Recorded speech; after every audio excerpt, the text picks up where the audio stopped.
அதனால்தான் எரேமியாவுக்கு அவர் தரிசனத்தை காட்டும் போது குயவன் வீட்டில் எப்படி காட்டுறாருன்னா, கெட்டு போறது போல உன்னை காட்டிட்டு ஆமே திரும்ப அந்த குயவன் எப்படி வணிகிறதை காட்டுகிறார் என்றால் தன் பார்வைக்கு சரியா கண்டபடி.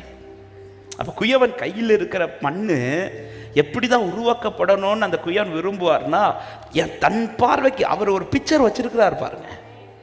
என்னை குறித்து, என் பிள்ளைகளை குறித்து, என் குடும்பத்தை குறித்து ஒரு பிக்சர் வச்சிருக்கிறார். அந்த பிக்சர் படி உருவாக்கப்படுறது வரையிலும் இந்த திரியிலிருந்து அவர் கீழே எடுக்கவே மாட்டார். ஆமே, இந்த வார்த்தையை நான் ரிப்பீட் பண்றேன். அவர் பார்க்கிறது வரை, அவர் பார்த்த விதமாய் நான் உருவாக்கப்படுறது வரையிலும் திரிகளிலிருந்து கீழே வைக்கவே மாட்டார்.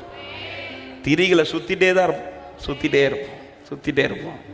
ஆனால் ஒன்று கன்ஃபார்ம், தனியாக சுத்த விட மாட்டார். அவர் நம்ம மேலே கை வச்சுட்டே தான் இருப்பார். அது குயவன் கை அந்த திரிகளை இருந்துகிட்டே இருக்கும். சுற்றுறது சும்மா சுற்றலை, என்னை உருவாக்க தான். நீங்கள் பார்த்தீங்கன்னா தெரியும், அந்த குயவன் திரிகள் அந்த மண் சுற்றிட்டு இருக்கும்போது பார்க்குறவங்களை சுற்றுறது போல தான் தெரியும். ஆனால் கொஞ்சம் கூர்ந்து கவனிச்சா தான் தெரியும், மண்ணாக இருந்தது ஏதோ ஷேப்பாக வந்துகிட்டே இருக்கும்.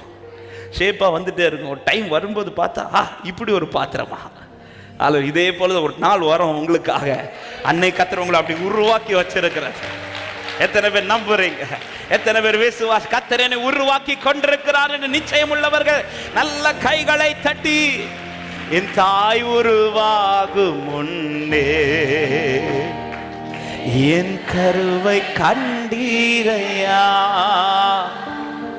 என் பெயர் உருவாகும் முன்னே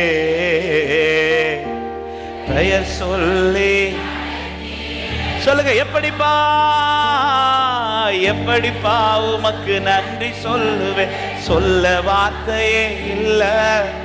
நீங்க போதும், என் வாழ்க்கை முழுவதும் வேறு ஆசையே இல்லை.